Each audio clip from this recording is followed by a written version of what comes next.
Shri Joseph Pulikkunnel നമ്മെ വിട്ടുപോയതിൻ്റെ 7ാം വർഷമാണിത്. അദ്ദേഹത്തിൻ്റെ നാമത്തിലുള്ള 6ാം സ്മാരക പ്രഭാഷണമാണ് ഇന്നത്തെ വിശിഷ്ടാതിഥിയും മുഖ്യ പ്രഭാഷകനുമായ ഡോക്ടർ കെ ജയകുമാർ IAS ഇന്നിവിടെ നിർവഹിക്കുന്നത്. ഓർമ്മ പുതുക്കാൻ വേണ്ടി പറയുകയാണ്, 2018 1ാം സ്മാരക പ്രഭാഷണം പരേതനായ സ്വാമി അഗ്നിവേഷ് ആണ് നടത്തിയത്.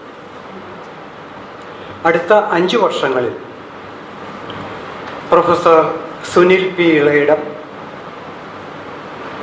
Doctor Valsan Thampu, Shri CP John, professor K Sachidanandan എന്നിവർ സ്മാരക പ്രഭാഷണങ്ങൾ നടത്തി. ഡോക്ടർ ജയകുമാറിനെ പറ്റി സ്വാഗത പ്രസംഗകൻ പറഞ്ഞു കഴിഞ്ഞു. അതിനോട് ചേർത്ത് അദ്ദേഹത്തെ പറ്റി 1-2 വാക്കുകൾ കൂടി പറയാൻ ഞാൻ ആഗ്രഹിക്കുന്നു. ഇന്ത്യൻ അഡ്മിനിസ്ട്രേറ്റീവ് സർവീസിൻ്റെ അംഗം എന്ന നിലയിൽ കേരളത്തിലെ ഭരണ സംവിധാനത്തിൻ്റെ ഏറ്റവും ഉന്നത ഉത്തരവാദിത്തങ്ങളുടെ നിരവധി മേഖലകളിൽ പ്രാഗൽഭ്യത്തോടെയും അർപ്പണബോധത്തോടെയും പ്രവർത്തിച്ച വ്യക്തിയാണ് ശ്രീ ജയകുമാർ. സുതാര്യവും കാര്യക്ഷമവും തത്വ അധിഷ്ഠിതവുമായ ഒരു ഭരണനിർവഹണ ശൈലി അദ്ദേഹം കേരളത്തിന് സമ്മാനിച്ചു. തൻ്റെ ഉദ്യോഗ വർഷങ്ങൾ ഏതാണ്ട് പൂർണ്ണമായിട്ടും ശ്രീ ജയകുമാർ കേരളത്തിനും മലയാളികൾക്കും വേണ്ടി ഒഴിഞ്ഞുവെച്ചു. സംശുദ്ധമായ കരങ്ങളോടെയും തെളിഞ്ഞ മനസാക്ഷിയോടെയും അധികാരത്തിൻ്റെ പടിയിറങ്ങി പോന്നിട്ടുള്ള ഒട്ടനവധി ആളുകളൊന്നുമില്ല. അവരിലൊരാളാണ് ശ്രീ ജയകുമാർ എന്നത് ഞാൻ ഇവിടെ എടുത്തു പറയുകയാണ്. ഉദ്യോഗത്തിൽ നിന്ന് വിരമിച്ചതിന് ശേഷവും അദ്ദേഹത്തിന് ലഭിച്ചുകൊണ്ടിരിക്കുന്ന സ്നേഹ ബഹുമാനങ്ങളും പൊതു അംഗീകാരവും അതിൻ്റെ തെളിവാണ്. ഭരണ സംവിധാനത്തിൻ്റെ അദ്ദേഹം ഏറ്റെടുത്ത ചുമതലകൾക്കെല്ലാം അപ്പുറത്ത് അത് അദ്ദേഹത്തിൻ്റെ ജീവിതപാതയുടെ ഒരു മുഖം മാത്രമാണ്. എന്നെ ഈ ചടങ്ങിലേക്ക് ക്ഷണിച്ച് എന്നെ ഇവിടെ കൊണ്ടുവരാൻ ഹേതുവായ എൻ്റെ പ്രിയ സുഹൃത്ത് ശ്രീ സക്കറിയ, എൻ്റെ മുന്നിലുള്ള പ്രിയപ്പെട്ടവരെ, ജോസഫ് പുലിക്കുന്നേലിൻ്റെ 6ാം ഓർമ്മ ദിനം ഒരു സ്മാരക പ്രഭാഷണത്തോടെ നടത്തുന്നുവെന്നും ഇതിൽ പങ്കെടുക്കണമെന്നും പറഞ്ഞപ്പോൾ അതൊരു വലിയ അംഗീകാരമായിട്ടാണ് എനിക്ക് തോന്നിയത്. വാസ്തവത്തിൽ പ്രത്യേകിച്ച് ഇതിനു മുൻപ് ഈ സ്മാരക പ്രഭാഷണം നടത്തിയിട്ടുള്ള ആളുകളുടെ പ്രാഗൽഭ്യം നോക്കിയാൽ വളരെ പ്രഭാമയന്മാരായ അവരുടെ മുന്നിൽ ഒരു കൊച്ചു മെഴുകുതിരി പോലെ നിൽക്കാനല്ലേ എനിക്ക് സാധിക്കുന്നുള്ളൂ. എങ്കിലും എന്നെ വിളിച്ചുവല്ലോ എന്ന് ഞാൻ സന്തോഷിക്കാതിരുന്നില്ല. സന്തോഷത്തോടൊപ്പം ആശങ്കയുമുണ്ട്. അത്തരത്തിലുള്ള പ്രഗത്ഭമതികളുടെ പ്രഭാഷണത്തോടൊപ്പമൊക്കെ പറയാൻ എനിക്ക് സാധിക്കുമോ എന്നൊക്കെ ഞാൻ വിചാരിച്ചു. എന്നിട്ട് ശ്രീ സക്കറിയ എന്നോട് ഒരു പ്രഭാഷണ വിഷയം തരണമെന്ന് പറഞ്ഞപ്പോൾ കുറച്ച് ഇമ്പൾസീവായിട്ടാണെങ്കിൽ പോലും ഞാൻ ജോസഫ് പുലിക്കുന്നേലിനെ പറ്റി ഞാൻ മനസ്സിലാക്കിയിട്ടുള്ള കാര്യങ്ങൾ വെച്ച് എൻ്റെ മനസ്സിൽ ഊറിക്കൂടിയ ഒരു വിഷയം അങ്ങ് പറഞ്ഞു എന്ന് മാത്രം. അത് വലിയ പര്യാലോചനകൾക്ക് ശേഷമോ അഗാധമായിട്ടുള്ള ചിന്തകൾക്ക് ശേഷമോ ഒന്നും കൊടുത്ത വിഷയമല്ല. ജോസഫ് പുലിക്കുന്നേലിനെ അനുസ്മരിക്കുന്ന ഒരു ദിവസത്തിൽ എന്തിനെക്കുറിച്ച് സംസാരിക്കാം എന്ന് സാമാന്യനെ ചിന്തിച്ചപ്പോൾ സ്വാതന്ത്ര്യത്തെക്കുറിച്ചാവാം എന്നാദ്യം വിചാരിച്ചു. അത് പിന്നെ സ്കൂളിൽ കോമ്പസിഷൻ എഴുതുമ്പോൾ ഇരിക്കുമല്ലോ സ്വാതന്ത്ര്യത്തെപ്പറ്റി എങ്ങനെ പറയാൻ, അതുകൊണ്ട് അത് ഒന്നും കൂടെ ഭേദഗതി ചെയ്ത് സ്വാതന്ത്ര്യത്തിൻ്റെ നാനാർത്ഥം എന്ന് പറഞ്ഞോളൂ എന്ന് പറയുകയായിരുന്നു. ആ വിഷയത്തിൽ പതിയിരിപ്പുള്ള അപകടങ്ങളും ചതിക്കുഴികളുമെല്ലാം വേണ്ടത്ര ഓർക്കാതെയാണ് ഞാനത് പറഞ്ഞത് എന്ന് പിന്നീടുള്ള ചിന്തയിൽ എനിക്ക് മനസ്സിലാവുന്നുണ്ട്. ഈ വിഷയത്തെ പരിചരിക്കുമ്പോൾ അത് വലിയ പരിക്കില്ലാതെയും പരിചരിക്കാം, ശ്രോതാക്കൾക്ക് പരിക്കുകളോടുകൂടിയും പരിചരിക്കാം, പ്രഭാഷകന് മാരകമായ പരിക്കുണ്ടാകത്തക്ക രീതിയിലും ആ വിഷയത്തെ നമുക്ക് പരിചരിക്കാവുന്നതാണ്. എന്നാൽ അത്തരത്തിലുള്ള അപകടകരമായ പരിചരണ കർമ്മങ്ങളിലേക്കൊന്നും ഞാൻ കടക്കുന്നില്ല. വളരെ നമ്മുടെ വിഷയത്തോട് അല്ലെങ്കിൽ സ്മര്യ പുരുഷനോട് നീതി പുലർത്തുന്ന തരത്തിൽ ഈ സ്വാതന്ത്ര്യമെന്ന ആശയത്തെ ഒന്ന് സ്പർശിച്ചു പോകാം എന്ന് മാത്രമേ വിചാരിക്കുന്നുള്ളൂ. അല്ലാതെ സ്വാതന്ത്ര്യത്തിൻ്റെ നാനാർത്ഥം എന്ന് പറയുന്ന ഒരു വിഷയത്തെ അതിൻ്റെ ഗഹനതകളിലേക്ക് പോയി അതിൻ്റെ അക്കാദമികമായിട്ടുള്ള വൈവിധ്യങ്ങളിലേക്ക് പോയി നിങ്ങളെ ബോറടിപ്പിക്കാനൊന്നും എനിക്ക് ഈ പ്രായാധിക്യത്തിൽ എനിക്കതിനുള്ള ആവതില്ല എന്നാണ് എനിക്ക് പറയാനുള്ളത്. അതിനുള്ള മനക്കെട്ടിയും എനിക്കില്ല. നിങ്ങളെ മുഖം കാണുമ്പോൾ ഇത്രയും വലിയ ആതിഥ്യ മര്യാദയോടുകൂടി എന്നെ ക്ഷണിച്ചിട്ട് നിങ്ങളെ ഒരു ദീർഘമായ പ്രഭാഷണം കൊണ്ട് ഉപദ്രവിക്കാനുള്ള ക്രൂരതയും എനിക്കില്ല. ഇവിടെ ജോസഫ് പുലിക്കുന്നേലിനെ നേരിട്ട് കാണാനും പരിചയപ്പെടാനും സാധിക്കാതെ പോയ ഒരു ഭാഗ്യദോഷിയാണ് ഞാൻ. അതേസമയം അദ്ദേഹത്തിൻ്റെ പ്രവർത്തനങ്ങൾ ശ്രദ്ധിക്കുവാനും ലേഖനങ്ങൾ വായിക്കുവാനും അദ്ദേഹത്തിനെതിരെ ആളുകൾ പറയുന്നത് വായിക്കാനും ഒക്കെ ശ്രദ്ധിച്ചിട്ടുള്ള ഒരാളാണ് ഞാൻ. അദ്ദേഹത്തെ നിങ്ങൾക്ക് സ്നേഹിക്കുകയോ വെറുക്കുകയോ ചെയ്യാം, പക്ഷേ ജോസഫ് പുലിക്കുന്നേലിനെ കേരളത്തിന് അവഗണിക്കാൻ സാധ്യമല്ല. അങ്ങനെ എന്തുകൊണ്ടാണ് ജോസഫ് പുലിക്കുന്നേൽ എന്ന് പറയുന്ന ധിഷണശാലിയെ നമുക്ക് അവഗണിക്കാൻ സാധിക്കാതെ പോയത്? അത് അങ്ങനെ ആലോചിച്ചപ്പോഴാണ് അദ്ദേഹം സ്വതന്ത്ര ചിന്തയുടെ ഏറ്റവും വലിയ പ്രഘോഷകനായി, ഉദ്ഘോഷകനായി, പ്രയോക്താവായി നമ്മുടെ സമൂഹത്തിൽ സ്വതന്ത്ര ചിന്തയെ അധികമൊന്നും പ്രോത്സാഹിപ്പിക്കാത്ത എന്ന് മാത്രമല്ല, കഴിയുമെങ്കിൽ സ്വതന്ത്ര ചിന്തയെ വരിഞ്ഞു കെട്ടി ഞങ്ങൾ സ്വാതന്ത്ര്യത്തിൻ്റെ മേൽ ഇപ്പോൾ ഒരു തെങ്ങൻ തൈ ഇവിടെ വച്ചിട്ടുണ്ട് എന്ന് പറയുന്നതിന് മടിക്കാത്ത സ്വതന്ത്ര കേരള സമൂഹത്തിൽ സ്വതന്ത്രമായ ചിന്ത കൊണ്ട് തന്നെ അവഗണിക്കുവാൻ സാധ്യമല്ല എന്നും എൻ്റെ വാക്കുകൾ നിങ്ങൾ ശ്രദ്ധിച്ചേ പറ്റൂ എന്നും പറയാൻ സാധിച്ച ധീരനാണ് ജോസഫ് പുലിക്കുന്നേൽ എന്ന് മനസ്സിലാക്കാൻ എനിക്ക് സാധിച്ചിട്ടുണ്ട്. അദ്ദേഹത്തെ കാണണമെന്ന് ഞാൻ ആഗ്രഹിച്ചിരുന്ന ഒരാളുമാണ്. എന്തുകൊണ്ടോ ഒത്തു വന്നില്ല എന്ന് മാത്രം. എന്നാൽ സമാനരായിട്ടുള്ള ചിന്തകരായിട്ടുള്ള അല്ലെങ്കിൽ ചിത്തരായിട്ടുള്ള അനേകം പേര് ഇടയിലുണ്ടായിരുന്നു താനും. വേണമെങ്കിൽ കാണാമായിരുന്നു എന്ന് ഇപ്പോൾ നേരിയ പശ്ചാത്താപത്തോടു കൂടി ഞാൻ ഓർക്കുകയാണ്. അദ്ദേഹത്തിന് സമാനമായ ഒരു ജീവിതം നമ്മുടെ ഇടയിൽ ജീവിച്ചു കടന്നുപോയ മനുഷ്യരെ കേരളത്തിൽ വളരെ അപൂർവമായിട്ട് മാത്രമേ കാണാൻ സാധിക്കൂ എന്നെനിക്ക് തോന്നുന്നു.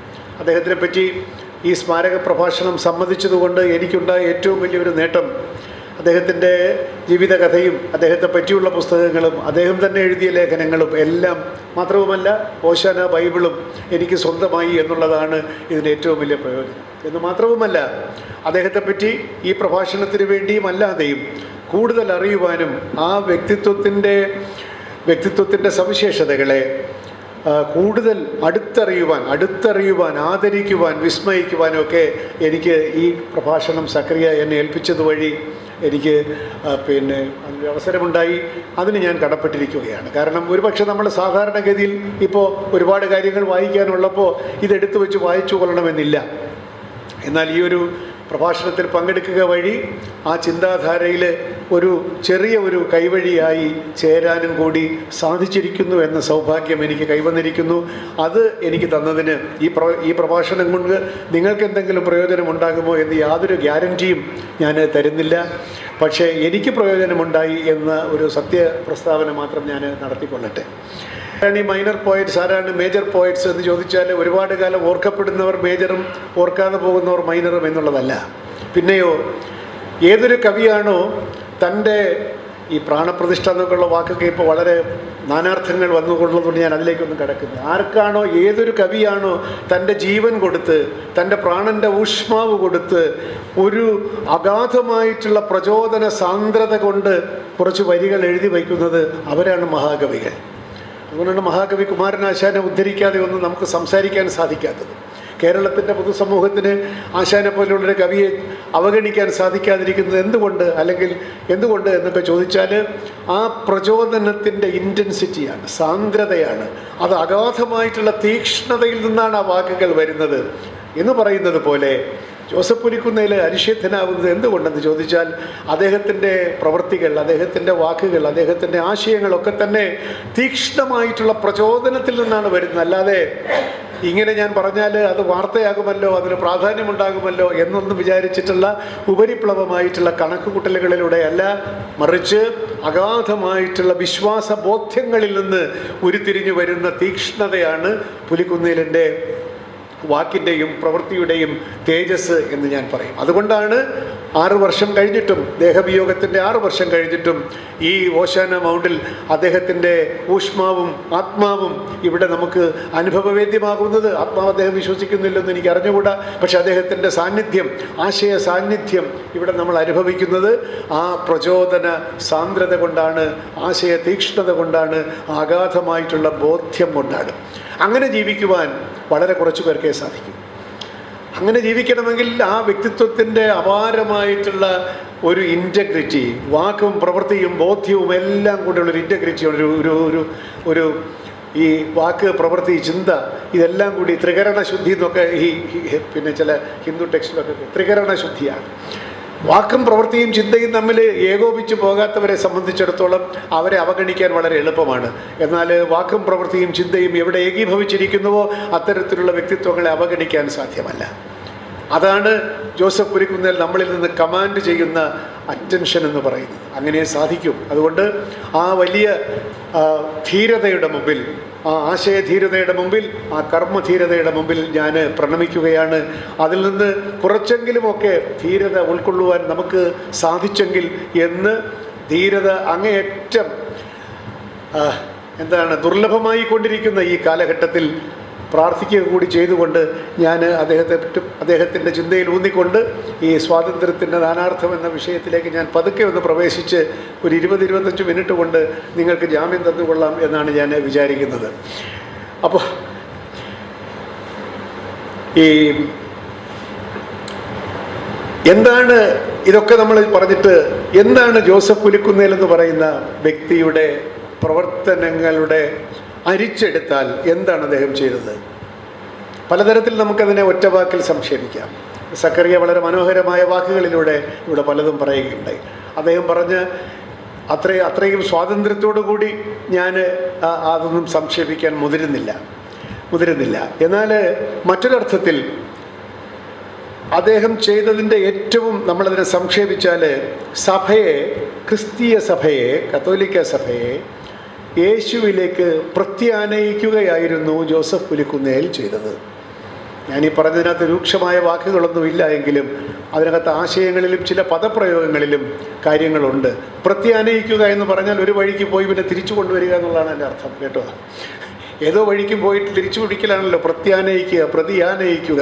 അപ്പോൾ ക്രിസ്ത്യൻ സഭയെ, കത്തോലിക്ക സഭയെ യേശുവിലേക്ക് പ്രത്യാനയിക്കലായിരുന്നു ജോസഫ് പുലിക്കുന്നേലിൻ്റെ ജീവിതത്തിലെ ഏറ്റവും വലിയ ദർശനവും ഏറ്റവും വലിയ കർമ്മവും.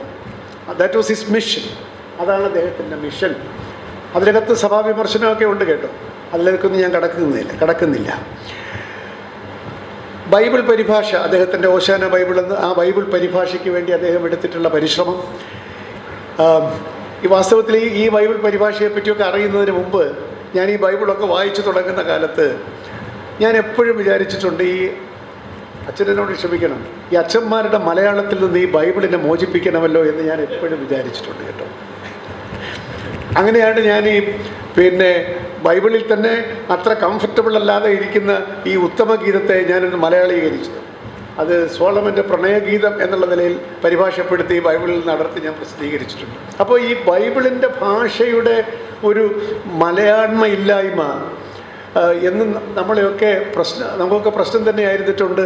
അത് ഏറ്റവും ഭംഗിയായി പരിഹരിച്ചത് ജോസഫ് പുലിക്കുന്നേലിൻ്റെ വളരെ ധിഷണാപരമായിട്ടുള്ള കമ്മിറ്റ്മെൻറ്റോട് കൂടിയിട്ടുള്ള പ്രവർത്തനമാണ്. എന്തൊരു ഉത്തരവാദിത്വത്തോടു കൂടി അതിൻ്റെ ഉപദേശ സമിതി മെഡിറ്റേഷനെയൊക്കെ വെച്ചിട്ട് ഒരു തെറ്റും സംഭവിക്കാതെ ആ ബൈബിൾ നമുക്കായി തരികയും, അത് മലയാളികളത് ഇപ്പോഴത്തെ ഒരു പ്രയോഗത്തിൽ പറഞ്ഞാൽ നെഞ്ചേറ്റി എന്നാണല്ലോ ഇപ്പോൾ, അങ്ങനെ പറയാൻ പാടുള്ളൂ.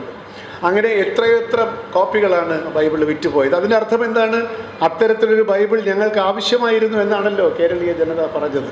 അത് ക്രിസ്ത്യാനികൾക്ക് മാത്രമല്ല, ക്രിസ്ത്യാനികൾക്കല്ലാത്തവർക്കും ബൈബിൾ വായിക്കണമല്ലോ, അറിയണമല്ലോ. അങ്ങനെ സകലമാന ജനങ്ങൾക്കും ആ ബൈബിൾ പ്രയോജനപ്പെട്ടു.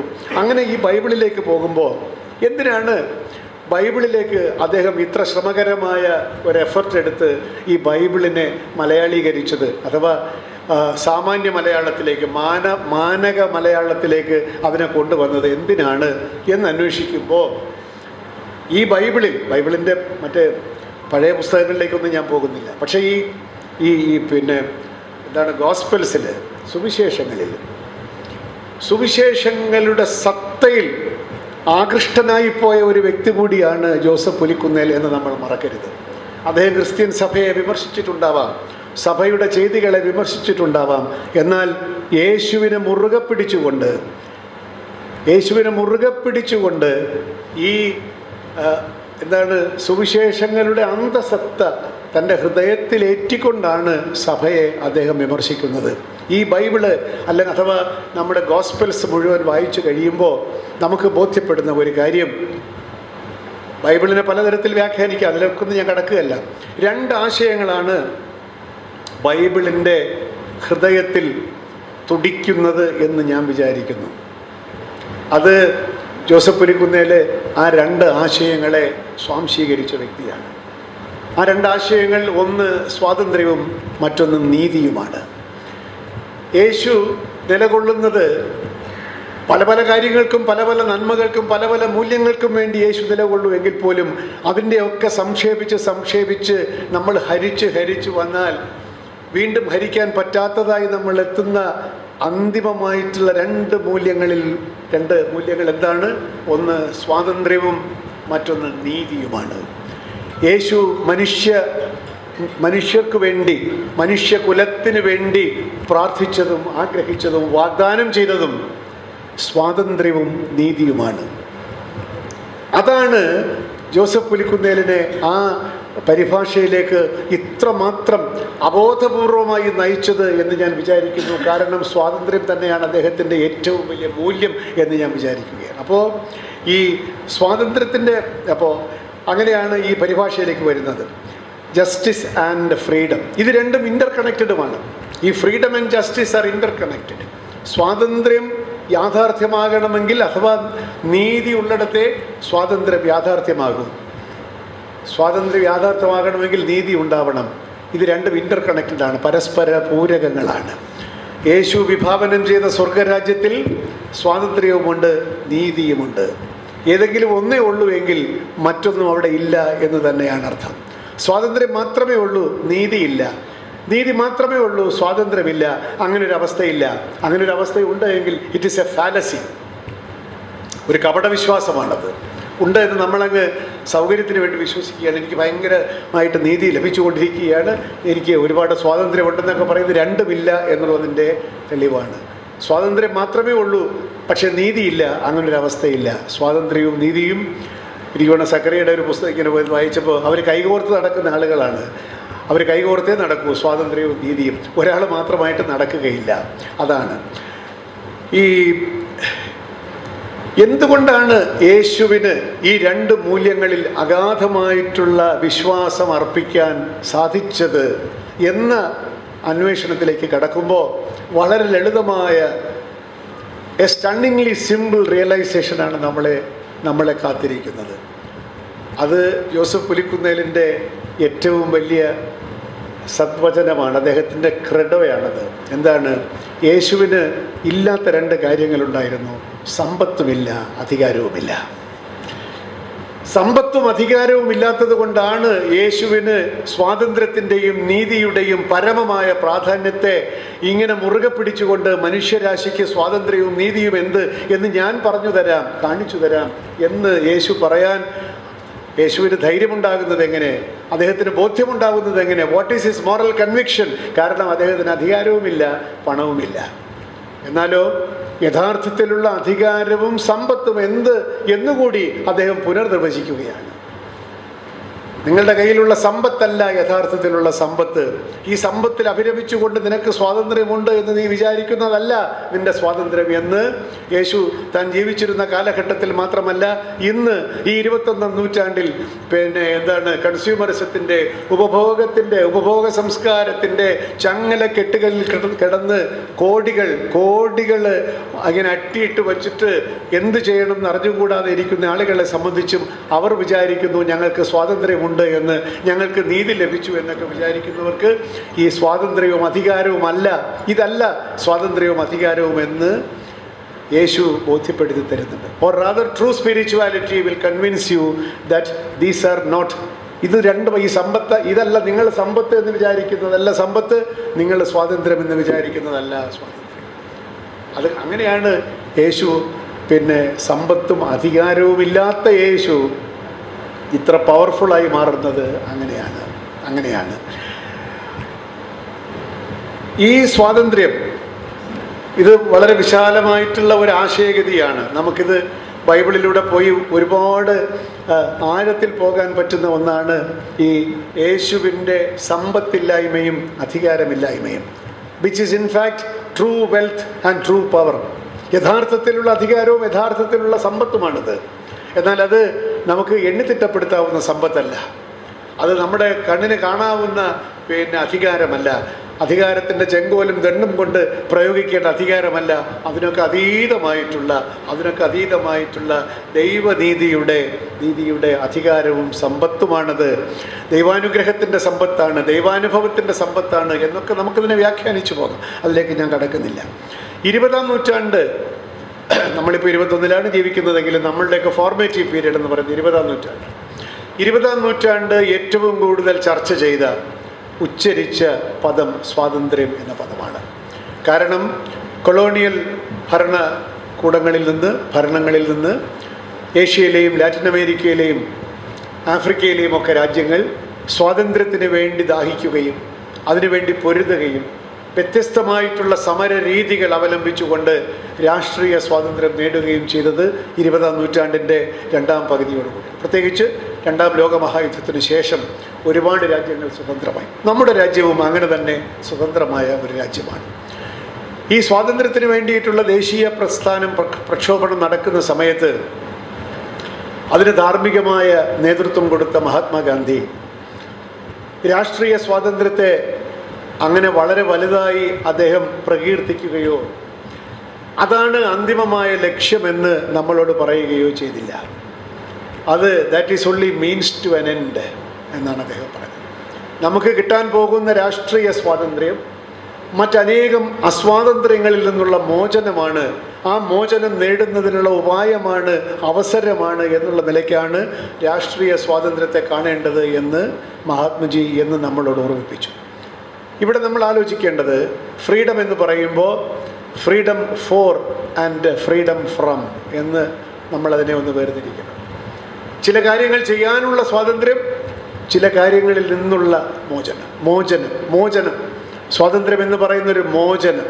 ഗാന്ധിജി പറഞ്ഞത് എന്താണ്? ഈ ഹിന്ദുമതത്തിൽ തന്നെ അടിഞ്ഞുകൂടിയിട്ടുള്ള കൊള്ളരുതായ്മകളിൽ നിന്ന്, അന്ധവിശ്വാസങ്ങളിൽ നിന്ന്, അനാചാരങ്ങളിൽ നിന്നുള്ള മോചനം, ഇലിറ്ററസിയിൽ നിന്നുള്ള മോചനം, ആളുകൾ വൃത്തിയും വെടിപ്പുമില്ലാതെ ജീവിക്കുന്നതിൽ നിന്നുള്ള മോചനം, പട്ടിണിയിൽ നിന്നുള്ള മോചനം, അങ്ങനെ ഹ്യൂമൻ ഡിഗ്നിറ്റി ഇല്ലാത്ത തരത്തിൽ മനുഷ്യർ ജീവിക്കുന്ന ഈ ഭൗതികവും അല്ലാതെയുമുള്ള ജീവിത സാഹചര്യങ്ങളിൽ നിന്നുള്ള മനുഷ്യൻ്റെ മോചനം, അതാണ് സ്വാതന്ത്ര്യം. Freedom from hunger, freedom from illiteracy, freedom from poverty, അങ്ങനെ freedom from lot of undesirable things. നമുക്ക് അനഭിമതമായ അനേകം കാര്യങ്ങളിൽ നിന്നുള്ള മോചനത്തെയാണ് ഫ്രീഡം ഫ്രം എന്നുള്ള അർത്ഥത്തിൽ ഗാന്ധിജി കണ്ടത്. അങ്ങനെ ചില കാര്യങ്ങളിൽ നിന്ന് ഫ്രീഡം നേടിയെങ്കിൽ മാത്രമേ ഫ്രീഡം ഫോർ, എന്തിനു വേണ്ടിയിട്ടുള്ള ഫ്രീഡം, നമുക്കത് പ്രയോഗത്തിൽ കൊണ്ടുവരുമ്പോൾ ഫ്രീഡം ഫോർ വാട്ട്? ഭരണഘടന, ഇവിടെ പ്രഗത്ഭരായിട്ടുള്ള അഭിഭാഷകരൊക്കെ ഉണ്ട്, ഇവിടെ ഞാൻ പറയുകയാണ്, ഫ്രീഡം ഫോർ എന്ന് പറയുന്നതിൻ്റെ ഏറ്റവും നല്ല ശാശ്വതമായിട്ടുള്ള ഒരു ക്രോഡീകരണമാണ് നമ്മുടെ ഭരണഘടനയിൽ. Freedom for what? നമുക്ക് സ്വാതന്ത്ര്യം, നമ്മുടെ ആശയാവിഷ്കാരത്തിനുള്ള സ്വാതന്ത്ര്യം, ജോലി ചെയ്യുന്നതിനുള്ള സ്വാതന്ത്ര്യം, സഞ്ചരിക്കുന്നതിനുള്ള സ്വാതന്ത്ര്യം, ഇഷ്ടമുള്ള മതം സ്വീകരിക്കുന്നതിനുള്ള സ്വാതന്ത്ര്യം, ഇന്ന കാര്യങ്ങൾ ചെയ്യാനുള്ള, പ്രവർത്തിക്കാനുള്ള സ്വാതന്ത്ര്യം. ആ സ്വാതന്ത്ര്യം ഇല്ലാതിരുന്നവർക്ക് ആ സ്വാതന്ത്ര്യം വാഗ്ദാനം ചെയ്യുകയാണ്. എന്നാൽ ഗാന്ധിജി പറഞ്ഞത് എന്താണ്? ഇതൊക്കെ ചെയ്യാനുള്ള സ്വാതന്ത്ര്യം, ഈ സ്വാതന്ത്ര്യം വാഗ്ദാനം ചെയ്യുന്ന കാര്യങ്ങൾ നമുക്ക് അഭിഗമ്യമാകണമെങ്കിൽ മറ്റു ചില സ്വാതന്ത്ര്യങ്ങളിൽ നിന്ന് മോചനം നേടിയെങ്കിൽ മാത്രമേ ഈ ഫ്രീഡം ഫോർ പലതരത്തിലുള്ള കാര്യങ്ങൾ ചെയ്യാനുള്ള സ്വാതന്ത്ര്യം നമുക്ക് ആസ്വദിക്കണമെങ്കിൽ, അനുഭവവേദ്യമാകണമെങ്കിൽ പലതരത്തിലുള്ള അസ്വാതന്ത്ര്യങ്ങളിൽ നിന്ന് നമ്മൾ മോചനം നേടേണ്ടതായിട്ടുണ്ട്. Freedom from so many evils is a prerequisite to enjoy freedom for doing so many other things. ഒന്നില്ലാതെ മറ്റത് ഉണ്ടാവുകയില്ല. എന്നാൽ നിർഭാഗ്യവശാൽ ഗാന്ധിജിയുടെ 1948 ഹത്യ ഇത്തരത്തിലുള്ള freedom from so many undesirable ആയിട്ടുള്ള പല കാര്യങ്ങൾ, അനഭിമതമായിട്ടുള്ള പല തിന്മകളിൽ നിന്നും, സാമൂഹ്യ തിന്മകളിൽ നിന്നുമുള്ള സ്വാതന്ത്ര്യം നേടലിൻ്റെ അർജൻസിയുടെ മേൽ ആണ് ആ വെടിയുണ്ടകൾ പതിഞ്ഞത് എന്ന് ഞാൻ വിചാരിക്കുന്നു. ഗാന്ധിജി രംഗത്ത് നിന്ന് നിഷ്ക്രമിച്ചതോടുകൂടി ഈ ഇലിറ്ററസിയും ഈ പോവർട്ടിയും ഈ സാമൂഹ്യമായിട്ടുള്ള അനീതികളും ജാതി മതചിന്തകൾ അടിച്ചേൽപ്പിച്ചിട്ടുള്ള അസമത്വങ്ങളും ചൂഷണങ്ങളും അതിൽ നിന്നെല്ലാമുള്ള മോചനത്തിന് വേണ്ടിയിട്ടാണ് നമ്മൾ സ്വാതന്ത്ര്യത്തിൻ്റെ ആദ്യ വർഷങ്ങൾ സമർപ്പിക്കേണ്ടത് എന്ന ചിന്തയ്ക്ക്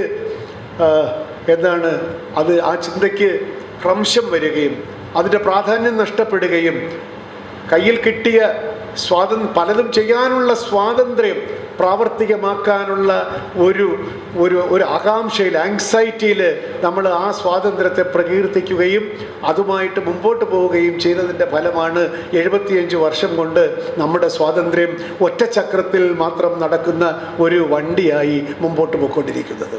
ഫ്രീഡം ഫ്രം വോൺസ്, പലതരത്തിലുള്ള ഇല്ലായ്മകളിൽ നിന്ന് മോചനം നേടുന്നവന് മാത്രമേ ഫ്രീഡം ഫോർ പ്രൊയാക്റ്റീവായി ആ സ്വാതന്ത്ര്യം അനുഭവിക്കുവാൻ സാധിക്കുകയുള്ളൂ. അപ്പോൾ മാത്രമേ 2 ചക്രങ്ങളിൽ ഓടുന്ന ഒരു വണ്ടിയായി നമ്മുടെ സ്വാതന്ത്ര്യം നിലനിൽക്കുകയും. അപ്പോൾ അനേകം സാമൂഹ്യ തിന്മകളിൽ നിന്ന് പൂർണ്ണമായി മോചനം നേടിയില്ല എന്ന് മാത്രമല്ല, ഭാഗികമായിട്ടുള്ളൊക്കെ മോചനം നേടിയിട്ടുണ്ട്, ഇല്ലെന്നൊന്നും ഞാൻ പറയുകയല്ല. ഇല്ലെന്ന് മാത്രമല്ല, അത്തരത്തിലുള്ള തിന്മകളൊന്നും വളരെ പെട്ടെന്ന് അങ്ങനെ തുടച്ചു മാറ്റേണ്ടതൊന്നുമല്ല എന്നുപോലുമുള്ള ചിന്തകൾക്ക് പ്രാമുഖ്യം വർദ്ധിച്ചു കൊണ്ടിരിക്കുന്ന ഒരു കാലഘട്ടത്തിൽ ഈ 2ാമത്തെ ചക്രം ഇനി എന്തെങ്കിലുമൊക്കെ അവിടെ ഘടിപ്പിക്കുമോ എന്ന കാര്യത്തിൽ എനിക്ക് സംശയമുണ്ട്. Indian democracy celebrating its freedom for doing lot of things. ആർക്ക്? അധികാരമുള്ളവന് കൂടുതൽ അധികാരവും സമ്പത്തുള്ളവന് കൂടുതൽ സമ്പത്തും ആർജിക്കുവാനുള്ള സ്വാതന്ത്ര്യത്തിൻ്റെ ആഘോഷമാണ് നമ്മൾ കാണുന്നത്. അപ്പോൾ ഫ്രീഡത്തിൻ്റെ നാനാർത്ഥങ്ങളിൽ ചില അർത്ഥങ്ങൾ മാത്രം നമ്മൾ ആഘോഷിക്കുന്ന ഒരു ഭാഗികമായിട്ടുള്ള ആഘോഷ കലാപരിപാടികളാണ് നമ്മൾ കണ്ടുകൊണ്ടിരിക്കുന്നത് എന്നാണ് ഞാൻ ഈ പറഞ്ഞതിൻ്റെ അർത്ഥം. നവോത്ഥാനത്തിലേക്ക് വന്നാലോ, നമ്മളതാണല്ലോ കേരളത്തിൻ്റെ നവോത്ഥാനത്തിനെ പറ്റി പറയുമ്പോൾ നമുക്ക് നമ്മുടെ ചിന്തകളിൽ വളരെ വലിയൊരു പരിമിതി കടന്നുകൂടിയിട്ടുണ്ട്. കേരളത്തിൻ്റെ നവോത്ഥാനത്തെ പറ്റി പറയുമ്പോൾ നമ്മൾ പറയുന്നത് എന്താണ്? ഹിന്ദു മതത്തിൽ നിലവിലിരുന്ന തൊട്ടുകൂടായ്മ, തീണ്ടിക്കൂടായ്മ, അങ്ങനെ അനാചാരങ്ങൾ പലതുണ്ട്. പിന്നെ നമ്പൂരിൻ്റെ അടുത്ത് നിന്ന് ഇത്ര അടി ദൂരെ നായർ നിൽക്കണം, നായരുടെ അടുത്ത് ഇത്ര ദൂരെ ഈഴവൻ നിൽക്കണം, അതിൻ്റെ അപ്പുറത്ത് പുലയൻ നിൽക്കണം എന്നൊക്കെ പറഞ്ഞ് പഴയ വളരെ വിചിത്രമായിട്ടുള്ള സങ്കല്പനങ്ങളൊക്കെ ഉണ്ട്. ഇതിനെയൊക്കെ മാറ്റിക്കൊണ്ട് നാരായണ അശുദ്ധ വസ്തു പോൽ എന്ന് ആ ഒരു അവസ്ഥയിൽ നിന്ന് മാറി ജാതിഭേദം മതദ്വേഷഭേദമില്ലാതെ സർവരുമൊന്നും അങ്ങനെയൊന്നും ആയില്ലെങ്കിൽ പോലും ജാതിഭേദവും മതദ്വേഷവും ഒക്കെ അത്ര വേണ്ടപ്പെട്ട കാര്യമൊന്നും അല്ല എന്നെങ്കിലും മനസ്സിലാക്കുവാൻ അത്രയെങ്കിലും മലയാളി സമൂഹം മാറുകയും ഹിന്ദു മതത്തിൽ വളരെ വലിയ പരിവർത്തനങ്ങൾ ഉണ്ടാവുകയും ചെയ്തു എന്ന കാര്യം നമുക്ക് നിഷേധിച്ചുകൂടാ. അതിൻ്റെ ക്രെഡിറ്റ് പൂർണ്ണമായിട്ടും ശ്രീനാരായണ ഗുരുവിനും അതുപോലുള്ള ഒരു പിടി വളരെ ഉൽപ്പതിഷ്ഠുക്കളായിട്ടുള്ള ആചാര്യന്മാർക്ക് നമ്മൾ കൽപ്പിച്ചു കൊടുത്തിട്ടുമുണ്ട്. കേരളത്തിന് അതിൻ്റെ ഗുണവും ഉണ്ടായിട്ടുണ്ട്. നവോത്ഥാനത്തെപ്പറ്റി പറയുമ്പോൾ നമ്മൾ ഒറ്റക്കണ്ണോട് കൂടിയിട്ടാണ് നവോത്ഥാനത്തെ കാണുന്നത്. മാത്രവുമല്ല, ക്രിസ്ത്യൻ മിഷനറിമാരുടെ പ്രവർത്തനങ്ങൾ കൊണ്ട് അന്നത്തെ നവോത്ഥാന പ്രവർത്തനങ്ങൾക്ക് ചില പ്രയോജനവും ഉണ്ടായി, ചില ആക്കമുണ്ടായി. കാരണം സർക്കാരിൻ്റെ സ്കൂളുകളിൽ, രാജാവിൻ്റെ സ്കൂളുകളിൽ പിന്നെ പഠിപ്പിക്കാൻ അനുവദിക്കാത്ത കുട്ടികളെ പോലും ഈ മിഷനറി പള്ളിക്കൂടങ്ങളിൽ പഠിപ്പിക്കുകയും അങ്ങനെ വിദ്യ എല്ലാവർക്കും പ്രാപ്യമാക്കുകയും ചെയ്ത തരത്തിൽ നവോത്ഥാനത്തിന് ക്രിസ്ത്യൻ മിഷനറിമാരും ക്രിസ്ത്യൻ സഭയും ഒക്കെ തന്നെ അനുപൂരകമായിട്ടുള്ള നിലപാടെടുക്കുകയും ചെയ്തു. എന്നാൽ ആ അർത്ഥത്തിൽ അവിടം വരെ നമ്മളുടെ കണ്ണെത്തുന്നുള്ളൂ. എന്നാൽ ഒരു സമൂഹത്തിൻ്റെ നവോത്ഥാനം എന്ന് പറയുന്നത് ഹിന്ദുമതത്തിൽ മാത്രം സംഭവിക്കേണ്ട നവോത്ഥാനമല്ല. ക്രിസ്ത്യൻ സഭയിലും ഹിന്ദുമതത്തിൽ സംഭവിച്ചതുപോലെ അത്ര മോശമായ കാര്യങ്ങളല്ലെങ്കിലും ഏതൊരു സ്ഥാപനത്തിലും ഏതൊരു സംഘടിത സ്ഥാപനത്തിലും സംഭവിക്കാവുന്ന ജീർണതകൾ കടന്നുകൂടിയിട്ടുണ്ടെങ്കിൽ അതിനെ കൂടി പരിഷ്കരിച്ചുകൊണ്ട് മുമ്പോട്ട് പോകുമ്പോൾ മാത്രമേ കേരളീയ സമൂഹത്തിൻ്റെ നവോത്ഥാനം പൂർണ്ണമാവുകയുള്ളൂ എന്ന് തിരിച്ചറിഞ്ഞതാണ് ജോസഫ് പുലിക്കുന്നേലിൻ്റെ ഏറ്റവും വലിയ ധീരമായിട്ടുള്ള നിലപാട്. അങ്ങനെയാണ് അദ്ദേഹം ഇവിടെ നവോത്ഥാന നായകന്മാരുടെ അനന്തര പട്ടികയിലെ അഗ്രഗണ്യനായി നിൽക്കുന്നത് കൊണ്ടാണ്. ഈ ക്രിസ്ത്യൻ സഭകളിൽ ഉണ്ടായിട്ടുള്ള മാറ്റം ഉണ്ടായിട്ടുണ്ടോ ഇല്ലെന്നൊക്കെ സക്കറിയ സംശയിച്ചെങ്കിലും ഉണ്ടാകാതിരിക്കാൻ സാധ്യമല്ല. കാരണം കാലഘട്ടത്തിന് അനിവാര്യമായിട്ടുള്ള മാറ്റങ്ങളെ പറ്റിയാണ് പുലിക്കുന്നേൽ പറയുന്നത്. കാരണം ഒരു സഭയെയും യാതൊരു ജനാധിപത്യ ബോധവുമില്ലാതെ അധികകാലം ഒരു സംഘടനയും കൊണ്ടുപോകാൻ സാധ്യമല്ല. അതുകൊണ്ട് ജനാധിപത്യപരമായിട്ടുള്ള അല്ലെങ്കിൽ കൂടുതൽ അക്കൗണ്ടബിലിറ്റിയോടുകൂടി അതിൻ്റെ ആത്മീയമായിട്ടുള്ള സ്പിരിച്വൽ അക്കൗണ്ടബിലിറ്റിയോടുകൂടി സഭകളെ മാറ്റാതിരിക്കുവാൻ സാധ്യമല്ല. അതിൻ്റെ ഇമ്പൾസാണ് ജോസഫ് പുലിക്കുന്നേൽ തുറന്നു വിട്ടത്. അത് അവിടെ പ്രവർത്തിച്ചേ മതിയാവൂ. അങ്ങനെ പ്രവർത്തിക്കുമ്പോഴാണ് ക്രിസ്ത്യൻ സഭകളിൽ കൂടെ ഉണ്ടാകുന്ന ആ ഒരു മാറ്റങ്ങളുടെ കാറ്റുകൂടി ഏൽക്കുമ്പോഴാണ് കേരളത്തിൻ്റെ നവോത്ഥാനം അതിൻ്റെ സമ്പൂർണ്ണതയിലെത്തുക. അല്ലാതെ കേരള നവോത്ഥാനം എന്ന് പറയുന്നത് ഹിന്ദു മതത്തിൽ മാത്രമുണ്ടായ മാറ്റമല്ലല്ലോ. അത് കേരളീയ സമൂഹത്തിൻ്റെ ചിന്തയിലും വാക്കിലും പ്രവൃത്തിയിലും ഉണ്ടാകേണ്ടതാണ്. ആ അപൂർണതയെ അല്ലെങ്കിൽ ആ ഒരു ഭാഗികമായ ചിത്രത്തെ പൂർണ്ണമാക്കാൻ കൂടിയിട്ടുള്ള പ്രയത്നമായിരുന്നു ജോസഫ് പുലിക്കുന്നേലിൻ്റെ ധീരമായിട്ടുള്ള നിലപാടുകൾ. അങ്ങനെയാണ് അദ്ദേഹത്തെ ഞാൻ കേരള നവോത്ഥാനത്തിൻ്റെ ആധുനിക കാലത്തിൻ്റെ അഗ്രഗാമി എന്ന് പറയാൻ ഞാൻ ആഗ്രഹിക്കുന്നത്. മറ്റാരും നടക്കാത്ത വഴിയിലൂടെ നടന്നു പോവുകയും ചെയ്ത ധീരനാണ് അദ്ദേഹം ഞാൻ പറയുന്നത്. അതുകൊണ്ടാണ് അദ്ദേഹത്തിൻ്റെ വാക്കുകളല്ലാതെ വേറെ ആരാണ് ഇത്ര ധീരമായി സഭയെ ക്രിസ്തുവിനെ സ്നേഹിച്ചുകൊണ്ട് ഈ ബൈബിളിലെ ആശയങ്ങളെ മുറുകെ പിടിച്ചുകൊണ്ട് തന്നെ ഈ സഭ ഒരുപാട് കാര്യങ്ങളിൽ പരിവർത്തന വിധേയമാകണം എന്ന് പറയുന്നത് ക്രിസ്തീയ വിരുദ്ധമായ കാര്യമല്ല. മാത്രമല്ല അഗാധമായിട്ടുള്ള സ്നേഹത്തിൽ നിന്നും ബോധ്യത്തിൽ നിന്നുമാണ് അത് പറയുന്നത്. അത് ഇന്നല്ലെങ്കിൽ നാളെ സഭ അത് ചെവിക്കൊള്ളും എന്നുള്ള കാര്യത്തിൽ യാതൊരു സംശയവുമില്ല. നമ്മളിപ്പോൾ തന്നെ ഫ്രാൻസിസ് മാർപ്പാപ്പയുടെ ശബ്ദം എത്രയോ വ്യത്യസ്തമാണ്. നമ്മൾ കേട്ടിട്ടുള്ള മാർപ്പാപ്പകളുടെ ശബ്ദത്തിൽ നിന്ന് എത്രയോ ധീരമായിട്ടുള്ള ശബ്ദമാണ് ഫ്രാൻസിസ് മാർപ്പാപ്പയുടേത്. നമുക്ക് ഏത് ജാതി മതത്തിൽപ്പെട്ടവർക്ക് പോലും അവരുടെ റെസ്പെക്റ്റ്, അവരുടെ ആദരവ് പിടിച്ചു പറ്റുന്ന തരത്തിലുള്ള വിശ്വമാനവികതയിലേക്ക് ഉയർന്ന പിതാവായിട്ട് ഇപ്പോഴത്തെ ഫ്രാൻസിസ് മാർപ്പാപ്പ നമ്മുടെ മനസ്സിൽ സ്ഥാനമുറപ്പിച്ചിരിക്കുകയാണ്. അദ്ദേഹത്തിൻ്റെ പുസ്തകങ്ങളായിട്ട് കിട്ടിയിട്ടുള്ള എല്ലാം ഞാൻ വായിച്ചിട്ടുണ്ട്. ഈ ഗുഡ് സമാരിറ്റനെ പറ്റിയൊക്കെ ആയിട്ടുള്ള ഇവിടെ അതിൻ്റെ കേന്ദ്രമുണ്ടെന്നൊക്കെ എനിക്കറിയാം. അതിൻ്റെ യഥാർത്ഥത്തിലുള്ള അർത്ഥം എന്നുള്ളത് അദ്ദേഹത്തിൻ്റെ പുതിയ പുസ്തകം വായിച്ചപ്പോഴാണ് ഞാൻ മനസ്സിലാക്കുക. അന്ന് സമരിയക്കാരെ വളരെ മോശക്കാരായിട്ട്, വളരെ ഗുഡ് ഫോർ നത്തിങ് ആയിട്ട് തള്ളിയിരുന്ന കാലത്താണ് അവനിലും നന്മയുണ്ട് എന്ന് കാണിച്ചു കൊടുത്തുകൊണ്ട്, അല്ലാതെ വഴി കിടന്ന ഒരുത്തരം നമ്മൾ വണ്ടി നിർത്തി വെള്ളം കൊടുക്കുന്നത് പോലല്ല.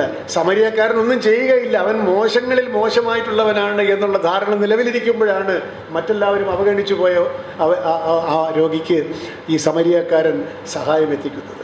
അപ്പോൾ നന്മ എല്ലാവരിലുമുണ്ട്, നീ മുൻവിധിയോടുകൂടി ആളുകളെ മാറ്റി നിർത്തരുത് എന്ന് പറയുന്ന ക്രിസ്തുവിൻ്റെ സന്ദേശത്തെ മാർപ്പാപ്പ തൻ്റെ ഈ പുസ്തകത്തിൽ എത്ര ഭംഗിയായിട്ടാണ് പറഞ്ഞിരിക്കുന്നത്. അപ്പോൾ ഈ സഭയിലുണ്ടാകുന്ന മാറ്റം മാർപ്പാപ്പയുടെ മനോഭാവങ്ങളിൽ വന്ന മാറ്റം കൊണ്ട് തന്നെ നമുക്ക് വ്യക്തമാണ്. അത് നമ്മുടെ സഭകളിലും വരുമെന്നുള്ള കാര്യത്തിൽ സംശയമില്ല. അങ്ങനെ വന്നു കഴിയുമ്പോഴാണ് കേരളത്തിൻ്റെ നവോത്ഥാനം എന്ന് പറയുന്നത് ഒരു വൺ ടൈം പ്രക്രിയയല്ല. അത് എപ്പോഴെങ്കിലും ഒരിക്കൽ സംഭവിച്ചു. 19-ാം നൂറ്റാണ്ടിൽ സംഭവിച്ചു കൊള്ളാം. 20-ാം നൂറ്റാണ്ടിൻ്റെ 3 പതിറ്റാണ്ടോടുകൂടി സംഗതിയൊക്കെ തീർത്തു. ഇപ്പം ഞങ്ങൾ ഫുള്ളി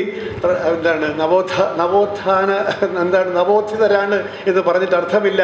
കാരണം നിങ്ങൾ ഇന്ന് വളരെ ഓജസ്സോടുകൂടി ഉണർന്നിരിക്കുമെങ്കിലും വളരെ പെട്ടെന്ന് തന്നെ പിന്നെയും നിങ്ങൾ ഉറക്കം തൂക്കികളായി മാറും. അതാണ് സമൂഹത്തിൻ്റെ രീതി. അതുകൊണ്ട് നവോത്ഥാനം എന്നത് കണ്ടിന്യൂസ് ഒരു പ്രോസസ്സാണ്, ഒരു തുടർക്കഥയാണ്. നമ്മൾ സ്വയം കൊണ്ടേയിരിക്കണം. അതിനുള്ള ആശയ ബീജമാണ് ജോസഫ് പുലിക്കുന്നേൽ സഭയ്ക്ക് കൊടുത്തിരിക്കുന്നത്. ആ സഭയുടെ നവീകരണം വഴി കേരളത്തിൻ്റെ നവോത്ഥാനത്തിൽ ഏറ്റവും വലിയൊരു അടുത്ത ഒരു തിളക്കം സംഭവിക്കാനിരിക്കുന്നു. അങ്ങനെ സംഭവിച്ചു കൊണ്ടിരിക്കുന്നു എന്നാണ് ഞാൻ വിചാരിക്കുന്നത്.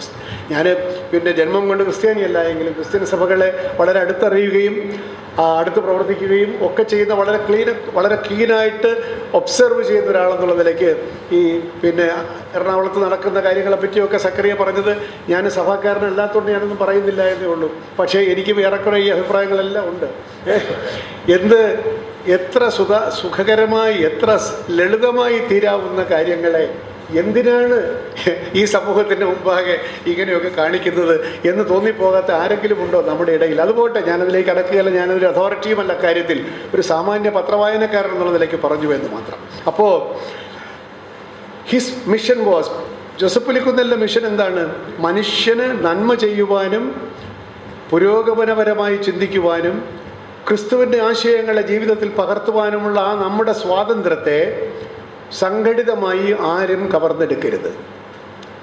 He has to redeem your freedom. യേശു എങ്ങനെയാണോ മനുഷ്യൻ്റെ അന്നത്തെ സാഹചര്യത്തിൽ നിങ്ങളുടെ പരമമായിട്ടുള്ള സ്വാതന്ത്ര്യത്തെ വീണ്ടെടുത്ത് കൊടുത്തത്, അതിനുവേണ്ടി എന്ത് യാതന അനുഭവിക്കാനും അദ്ദേഹത്തിന് യേശുവിന് ബുദ്ധിമുട്ടുണ്ടായില്ല.